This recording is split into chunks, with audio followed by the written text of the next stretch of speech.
Agama Cina di Malaysia ini memuja Nabi Muhammad dan Jesus Christ dalam rumah ibadat mereka. Mereka merupakan penganut Teochew, iaitu agama baru yang berasal dari China.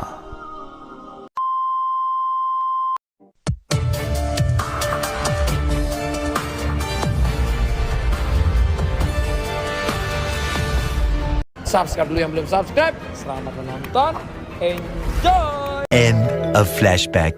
Agama Teochew muncul di daerah Guangdong, yakni Kanton, iaitu di selatan China pada tahun 1939. Sewaktu berlakunya Perang Dunia Kedua, pada waktu itu pusat bandar Shantou, yakni Guangdong, merupakan pelabuhan perdagangan yang terkenal sebagai salah satu pelabuhan keberangkatan bagi para pedagang dari China yang mahu menuju ke Asia Tenggara. Pada tahun 1940, Teochew menyebar ke seluruh wilayah Chaozhou dan berkembang menjadi 25 buah organisasi dengan lebih 10,000 keluarga sebagai ahli ajaran ini. Sehinggalah gerakan Teochew mula aktif tersebar ke Singapura dan Malaysia. Seperti kepercayaan orang Cina yang lain, Teochew juga mempercayai konsep dewa-dewi dari kalangan manusia yang telah meninggal dunia. Mereka dilantik oleh Maharaja Jet, yakni dewa tertinggi untuk membimbing manusia. 3 tokoh pemujaan utama dalam Teochew ialah Buddha, Confucius dan Lao Tzu. Manakala sesetengah aliran Teochew di Malaysia dan Singapura, mereka juga memuja Nabi Muhammad dan Jesus Christ. Mereka percaya bahawa Teochew dibimbing oleh komuniti dewa yang disebut sebagai Society of the Great Virtue yang meliputi di bawah kekuasaan Maharaja Jet. Dari situ mereka percaya undang-undang dari para dewa ini dikirim kepada mereka melalui tulisan kerohanian yang dikenali sebagai Fuci. Mereka percaya Fuci adalah satu bentuk tulisan atau lakaran yang dipercayai dibimbing oleh roh, sama ada roh agamawan Buddha atau mana-mana tokoh lain. Pada zaman dahulu ia dilakukan dengan menggunakan batang kayu yang berbentuk Y dan ditabur pasir di atas dulang serta 2 orang lelaki perlu memegang kayu tersebut. Pada waktu lelaki yang memegang kayu itu dirasuk atau berada dalam keadaan separuh sedar dan kesannya akan meninggalkan jejak di pasir. Lalu kesan lukisan itu dibaca dengan pantas oleh juru bahasa dan dirakam oleh orang yang berada di situ. Mesej yang diberikan kepada lelaki semasa dirasuk itu dikatakan akan dijadikan panduan. Mesej itu akan diolah dalam bentuk ayat, ditulis, disemak dan disunting menjadi buku kecil, kemudian diedar secara percuma. Jika diteliti gerakan mereka, terdapat struktur keagamaan yang agak kompleks, termasuklah ibadat dan juga kitab suci. Mereka memiliki ritual keagamaan yang menyembah dewa-dewi dan nenek moyang.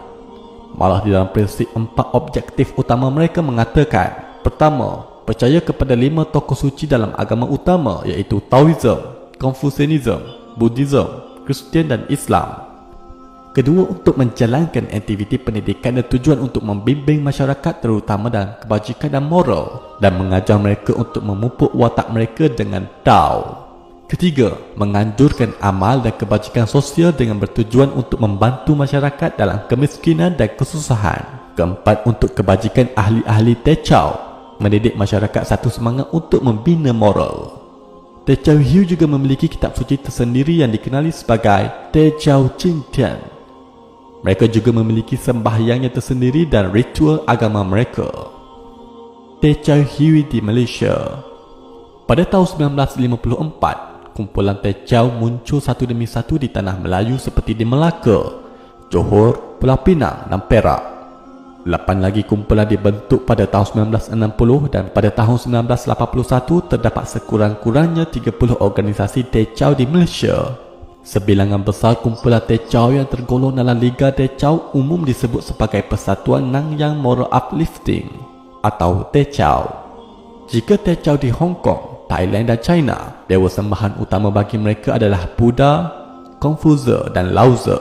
Manakala Teochew di Malaysia dan Singapura, mereka bersepakat menekankan tuntutan 5 agama besar di dunia, iaitu selain Confucianism, Buddhism dan Taoism. Mereka juga menambah Islam dan Kristian ke dalam elemen pemujaan mereka. Atau lebih khusus adalah mereka meletakkan Nabi Muhammad dan Jesus sebagai tokoh yang dipuja. Mereka juga mengadakan sambutan tahunan bagi setiap tarikh hari lahir tokoh-tokoh tersebut, termasuklah Nabi Muhammad pada bulan Ogos dan Jesus pada bulan Disember. Pada tahun 2008, berlaku satu kontroversi di rumah ibadat Techal Moral Uplifting Society Johor Bahru apabila ada laporan dari kalangan Muslim terhadap kalimah khat Nabi Muhammad diletakkan di altar dan bersebelahan gambar-gambar tokoh agama lain. Kejadian itu juga mengundang kritikan dari Chua Soilek, ahli politik MCA, di laman blog beliau. Tidak dapat dipastikan berapakah jumlah rumah ibadat atau persatuan yang telah bertapak di Malaysia. Yang jelas pengaruhnya ini telah berada di seluruh Malaysia. Penganut ajaran ini juga sangat ramai, terutama didominasi oleh masyarakat Cina.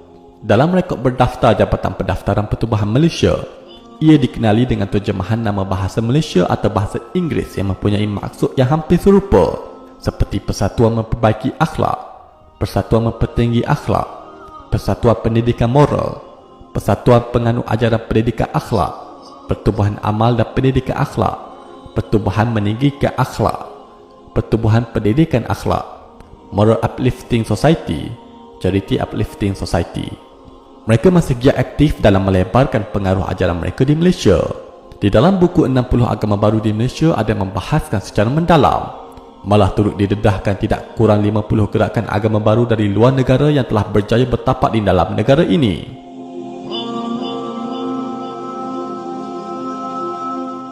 Lupa juga untuk komen dan share, like dan jangan lupa juga untuk subscribe rancangan saya agar anda tidak akan ketinggalan untuk nonton video-video saya akan datang. Jadi itu saja daripada saya. Terima kasih kerana menonton. Bye.